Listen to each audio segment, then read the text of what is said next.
प्रिय विद्यार्थियों, मध्यकालीन भारतीय इतिहास के स्रोत यह अध्याय चल रहा था और इसके अंतर्गत हमने पहले सल्तनतकालीन इतिहास के स्रोतों को पढ़ा और उसके बाद मुगल कालीन इतिहास के स्रोतों का जिक्र प्रारंभ किया था। अब तक हमने बाबरनामा की बात कर ली है, तारीख रशीदी की बात कर ली है, गुलबदन बेगम के हुमायूंनामा की बात कर ली है और तारीख हुमायूनी के लेखक जौहर आफ्ताबजी की बात कर ली है। आफ्ताबजी नौकर था हुमायूं के यहाँ और बाद में जब अकबर का समय आया तो 1587 ईस्वी में अकबर ने उसे कहा कि तुम एक किताब लिखो, लिखने पढ़ने में रुचि थी। आज हम बात करेंगे पहले तो अब्बास खां सरवानी की, जो तारीख शेरशाही का इतिहासकार है। तारीख शेरशाही लिखा उसने और नाम से जाहिर है कि वो शेरशाह सूरी के लिए था। मुगल काल में हुमायूं के काल में ही समझ लीजिए आप, हुमायूं के दौर में ही एक विचलन आता है जब शेरशाह सूरी हुमायूं को भारत से बाहर जाने के लिए मजबूर कर देता है और जब वो लौट कर आता है वापस तो शेरशाह सूरी का वंश ही शासन कर रहा होता है। तो इस विचलन में एक बड़ा नाम सामने आया, शेरशाह सूरी का। उसकी बात किए बिना मुगल काल पूरा नहीं होता और एक प्रसिद्ध डायलॉग समझ लीजिए, उसको संवाद समझ लीजिए। शेरशाह सूरी जब मालदेव से लड़ता है सुमेलगिरी का युद्ध और उस युद्ध में वो हारते हारते बचता है और अपनी कूटनीति से, अपनी चतुराई से, अपने झूठ से वो लड़ाई जीतता है। वो कहता है कि एक मुट्ठी बाजरे के लिए मैं हिंदुस्तान की बादशाहत खो देता। वो बात इस तारीख शेरशाही से आई हुई है। 2 खंडों में लिखी हुई किताब है। पहला खंड है वो शेरशाह सूरी को समर्पित है और दूसरा खंड है वो इस्लाम शाह के लिए है। शेरशाह सूरी के स्वभाव का, उसकी उपलब्धियों का अच्छा विवरण अब्बास खां सरवानी हमको देता है और इसकी शैली बड़ी अलग है, खास है। ये क्या है कि पात्रों की ओर से लिखता है ना। ये एक तरह से आत्मकथ्यात्मक शैली है। पात्र खुद बोलता है, ऐसा हमें मिलता है लिखा हुआ इसके बारे में। एक इतिहासकार हुआ है अहमद यादगार, जिसकी किताब है तारीख सलातीन अफगान, या उसका नाम तारीख शाही भी है। लोदी वंश और सूर वंश का विवरण इस पुस्तक में है और अपने समय के साहित्यिक स्रोतों का उपयोग करते हुए ये लिखता है। ये माना जाता है कि अफगानों का अंतिम शासक था भारत में दाऊद शाह। उस दाऊद शाह के संरक्षण में इसने ये किताब लिखी और इस पुस्तक में बाबर और हुमायूं के विरुद्ध जो अफगानी शहजादे थे, राजकुमार कह लीजिए, उन्होंने जो षड्यंत्र किया, उन षड्यंत्रों का विवरण भी इसमें मिलता है। एक इतिहासकार हुआ है अब्दुल्ला, उसकी किताब है तारीख दाऊदी और यह किताब भी दाऊद शाह को समर्पित ही है। हालांकि दाऊद शाह का विवरण है वो पुस्तक के अंत में आता है, ये ध्यान रखने की बात है, और लोदी और सूरवंश का विवरण इस पुस्तक में मिलता है, ये आपको ध्यान रहे। तो प्रारंभ में तो ये प्रारंभ में तो ये चलता है बहलोल लोदी से और उसके बाद में ये आदिल शाह सूर तक होता हुआ और अपना समापन है वो इस पर करता है दाऊद शाह पर। एक नियामतुल्लाह हुआ है, उसकी है तारीख खान जहानी। तारीख खान जहानी जो किताब है ये क्या था कि ये आदमी जो नियामतुल्ला था ये जहांगीर के दरबार में वाक़या नवीस था, और बाद में इसको क्या है कि खाने जहां लोधी के साथ लगा दिया गया, तो उसके साथ वो दक्कन के अभियान में गया, और खाने जहां लोधी के कहने से ही है ना इसने ये किताब लिखी थी। ध्यान रहे, जो लोधी और सूरवंश के इतिहास से संबंधित बहुत सारी सूचनाएं इसमें मिलती है, ख़ास तौर से कि जो अफ़गानों की वंशावलियां देता है ये हमको थोड़ा सा ध्यान रखना है। तो जब अकबर का समय आ गया तो अकबर के समय में इतिहास लेखन की पद्धति में थोड़ा परिवर्तन आया। अकबर ने क्या किया कि पूरा संरक्षण प्रदान किया इतिहासकारों को, और औरों की बात छोड़ दीजिए, एक अबुल फजल ही काफ़ी था। अबुल फजल के रूप में उसको एक ऐसा व्यक्ति मिला जिसने अकबर नामा लिखकर, और ये समझ लीजिए कि अकबर को अमर कर दिया। अकबर के दौर के सबसे ज़्यादा स्रोत हमें अबुल फजल के माध्यम से ही मिलते हैं, यदि एक ही जगह हम स्रोत ढूंढना चाहें तो। अब जब हम स्रोतों का संकलन ही करने लग जाएंगे तो फिर तो इससे भी बड़ा हो जाएगा, लेकिन ये अकबरनामा का महत्व समझाने के लिए मैं कह रहा हूँ। आप 1551 में जन्मा हुआ है ये, और इसका जो फादर था शेख मुबारक, बड़ा विद्वान था, सूफी विचारधारा का जानकार था, विद्वान था, ब्रह्म विज्ञानी था, ये समझ लीजिए आप, रहस्यवादी विचारधारा को समझता था, और उसी के कारण अबुल फजल का अकबर के दरबार में प्रवेश हुआ। अबुल फजल वो आदमी है जिसे इस बात का श्रेय दिया जाता है कि उसने अकबर को सुलह कुल की नीति सिखाई। सुलह कुल एक सार्वभौमिक भाईचारे की नीति। अब अकबर ने लागू कितनी की, उसमें चतुराई कितनी दिखाई, वास्तव में सफल कितना हुआ, इतिहासकार लिखे जा रहे हैं सफल हुआ, वह एक अलग प्रश्न है। जब अकबर की बात करेंगे तब उसकी सुलह कुल की नीति की व्याख्या करेंगे। फिलहाल ये समझ लीजिए कि अबुल फजल का उस पर प्रभाव था। आया तो एक नौकर की हैसियत से था, लेकिन बाद में वो उसका मित्र बन गया, सलाहकार बन गया, और दोनों में अच्छी मित्रता स्थापित हो गई। इसी का नतीजा था बाद में कि वीर सिंह बुंदेला के माध्यम से जहांगीर ने, मतलब उस समय वो सलीम था, जहांगीर बाद में बना, सलीम ने इसको मरवाया, क्योंकि सलीम को ये लगा कि ये अबुल फजल है, ये मेरे पिता को भड़काता है, और भविष्य में मुझे बादशाह बनने में जो यदि दिक्कत आएगी तो इसकी वजह से आएगी, तो इसकी हत्या भी करवाई गई। तो अब आप समझ लीजिए कि कितनी अच्छी मित्रता थी।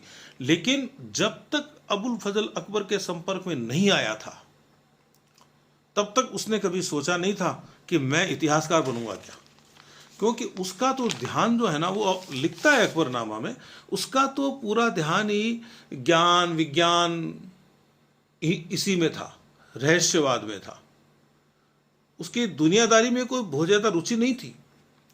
वो कहता है कि मैं तो एकांत प्रिय हो गया था और अपने आप को बहुत बड़ा विद्वान समझने लग गया था, और मेरी तो इच्छा थी कि मैं मंगोलिया के जो वहाँ पर सूफी संत हैं उनके संपर्क में आ जाऊँ, या लेबनान में जो एकांतवास में चिंतन मनन कर रहे हैं उन संतों के संपर्क में आ जाऊँ, या मैं तिब्बत चला जाऊँ, तिब्बत के लामाओं से संपर्क करूँ, उनसे मैं सीखूँ, उनसे जानूँ, है ना, या फिर मैं जो भारत में जो पुर्तगाल के जो पादरी आए हुए हैं उनसे संपर्क करके और उनसे ज्ञान प्राप्त करूं। लेकिन वो खुद ही लिखता है फिर कि मेरा भाग्य था कि मुझे अकबर जैसा एक मुक्तिदाता मिल गया, जिसने मुझे पूरा अवसर दिया, पूरी सुविधाएं प्रदान की, और फिर मैं काम कर सका। अब यह एक अलग बात है। इतिहास में यह कहना कि ऐसे होता तो ऐसे होता, ये नहीं कह सकते अपन, लेकिन अब बीच बीच में थोड़ी बहुत छूट ले लेनी चाहिए। तो मैं ये कहता हूं कि यदि ये अकबर के संपर्क में नहीं आता तो बहुत बड़ा सूफी संत होता। आदमी की प्रतिभा दबती नहीं है, यदि आदमी थोड़ी बहुत भी कोशिश करे, अपने धुन में रमा रहे, तो वो कोई मंजिल प्राप्त कर लेता है। तो अबुल फजल भी करता, लेकिन इसकी प्रतिभा है वो अकबर की सेवा में मुड़ गई, ये ध्यान रखना चाहिए। और बहुत ही ये कहिए कि यदि ये देखें कि उसकी हैसियत दरबार में क्या थी, तो वो 20 के मनसबदार के रूप में शामिल हुआ था और 5,000 तक ही जाके रुका, बस ये देख लीजिए आप, और बस 5,000 तक ही रहा। तो वैसे देखा जाए तो मनसब तो बहुत बड़ा नहीं है, लेकिन मनसब बड़ी चीज़ नहीं है। बड़ी चीज़ ये है कि वो अकबर का विश्वास कितना प्राप्त कर सका था, और उसका विश्वास अकबर ने कितना प्राप्त कर लिया था, ये जोरदार बात है। और उससे भी बड़ी बात हम इतिहास वालों के लिए तो ये है कि इसने एक ऐसा विवरण छोड़ा अकबरनामा के रूप में, जो हमें पूरे मुगल काल का चित्र दिखा देता है। इसके लिए हमारे लिए इसलिए ये महत्वपूर्ण है। तो 1589 में अकबर ने कहा इसको कि भाई अपना जो राज्य है उसका विस्तार होता जा रहा है, अपने सूबे बढ़ते जा रहे हैं, और उसमें हम लगातार जीत रहे हैं, गौरवशाली जीत प्राप्त कर रहे हैं। इस गौरवशाली जीत को तुम लिखो और निष्ठापूर्वक लिखो। अबुल फजल कह रहा है ये बात, वो कह रहा है कि राज्यों की बढ़ती हुई हमारी विजय की गौरवशाही घटनाओं का विवरण निष्ठा के साथ लिखने का आदेश हुआ। अब ये एक निष्ठा शब्द है ना, ये इतिहास के विद्यार्थी को पकड़ लेना चाहिए। निष्ठा का मतलब क्या है? निष्ठा का मतलब ये है कि अकबर के हिसाब से लिखना है। तो ये अकबर के एक शासन के 41वें वर्ष तक ले आया लिखते लिखते, और बाद में फिर इसमें करेक्शन करके, संशोधन करके, नई चीज़ें जोड़ के 1602 तक ले आया। यानी इसकी हत्या हुई थी ना, उस समय तक, उसके थोड़े पहले तक का ये विवरण दे रहा है। इसको फायदा ये था कि इसको दुनिया भर की तो सरकारी सामग्री मिल गई, जो सारे रिकॉर्ड्स इसको मिल जाते थे, पूरी छूट थी इसको। और फिर चूंकि दरबार के नज़दीक था, दरबारी लेखक था और अकबर का विश्वास पात्र था, इसके कारण इसको गैर सरकारी सामग्री मिलने में भी कोई कमी रही नहीं। ये लिखता है कि मैंने नौकरों से, परिवार के बुजुर्गों से, है ना, जहाँ जहाँ से मुझे खबर मिली, जो मुझे लगा कि ये सोर्स हो सकता है, मैं उस सोर्स के पास गया या उसको अपने पास लाया। तो जो इतिहास भले ही निष्ठापूर्वक लिखा गया हो, ये तो मान के ही चल रहे हैं। मैं तो जब भी अबुल फजल को पढ़ता हूँ तो मैं ये सोच के ही पढ़ता हूँ कि ये अकबर का मतलब पक्का भगत है, पक्का चेला है अकबर का, और अकबर के खिलाफ तो बात करेगा ही नहीं। लेकिन सूचनाओं की प्राप्ति के लिए अबुल फजल यदि एक चतुर लेखक है, तो हम एक चतुर अध्येता भी तो हो सकते हैं। उस नाते फिर इस पुस्तक को देखना चाहिए। 3 खंडों में है। पहले खंड में तो बाबर और हुमायूं के सहित अकबर के पूर्वजों का विवरण है, और दूसरा खंड पूरा अकबर को समर्पित है, और तीसरा खंड जिसका नाम है आईन अकबरी, वो अपने आप में अलग किताब ही है, वो अकबर के दौर को ही समर्पित है। लेकिन खास बात क्या है, ये मतलब पहली बार हुआ मध्यकाल में, जो केंद्रीय शासन में जो लोग रह रहे हैं, काम कर रहे हैं, सल्तनत काल के सुल्तान और मुगल काल के बादशाह, उनकी बात कर रहा हूँ। स्थानीय स्तर पर हिंदुस्तान में जगह जगह पर बहुत बढ़िया काम हो रहा था, लेकिन अभी चूंकि केंद्रीय शासन की बात कर रहे हैं, इसलिए हम केंद्रीय शासन में क्या क्या जो अच्छी चीज़ें थी, या केंद्रीय शासन का जो विवरण देने वाला जो ग्रंथ है, उसको हम एक अच्छा स्रोत मानेंगे। और आईन अकबरी है वो इस दृष्टि से बहुत बढ़िया है। यानी अकबर के काल में उसका प्रशासन और उसका अधिकारी तंत्र, उस अधिकारी तंत्र की कार्य पद्धति, उस जमाने की अर्थव्यवस्था के साथ साथ इस्लामी व्यवस्था को केंद्र में रखते हुए दिखाई देने वाले विभिन्न सांस्कृतिक परिवर्तन, इतना सारा विवरण है। और पूरा अकबरनामा एकदम दिमाग से लिखा गया है, विवेक से, क्या लिखना क्या हटाना, क्या क्या लिखने का आगे क्या प्रभाव पड़ने वाला है। तो ये एक बड़ी चतुराई से। और फिर मैंने तो पढ़ा एक जगह पर कि साहब चाणक्य ने किसी जमाने में अर्थशास्त्र लिखा था ना, उसकी टक्कर का है अकबरनामा। ये तुलना नहीं हो सकती, चाणक्य और अबुल फजल की तुलना नहीं हो सकती। चाणक्य साम्राज्य बनाने वाला था चंद्रगुप्त मौर्य के माध्यम से। चंद्रगुप्त मौर्य उसका शिष्य था, राजा था फिर भी शिष्य था, बाद में कोई बात हो गई वो अलग चीज है। और यहां अबुल फजल अकबर का नौकर है। चाणक्य को किसी ने कहा नहीं कि तुमको निष्ठापूर्वक इतिहास लिखना है, अपनी किताब निष्ठा से लिखनी है। चाणक्य ने अपनी किताब राष्ट्र के प्रति निष्ठा के अनुसार लिखी है, और इसने अपनी किताब अकबर के प्रति निष्ठा के हिसाब से लिखी है। इसलिए इन दोनों की तुलना नहीं की जा सकती। लेकिन इस तुलना न किए जाने से अबुल फजल के काम का मूल्य कम नहीं होता है। ये बात आपको मान लेनी चाहिए। अपनी जगह पे ये बड़ी महत्वपूर्ण किताब है। अब हम लोग अकबरनामा का जिक्र करते हैं अबुल फजल के संदर्भ में, और आईने अकबरी का भी कर लेते हैं जिक्र। लेकिन दो चीजें और भी हमें देखनी चाहिए। एक तो क्या है कि इसने अबुल फजल ने कभी अकबर को, कभी राजकुमारों को, कभी रानियों को, कभी अफसरों को पत्र लिखे थे, तो वो रुकात अबुल फजल के नाम से हैं, उनको भी देखना चाहिए हमें।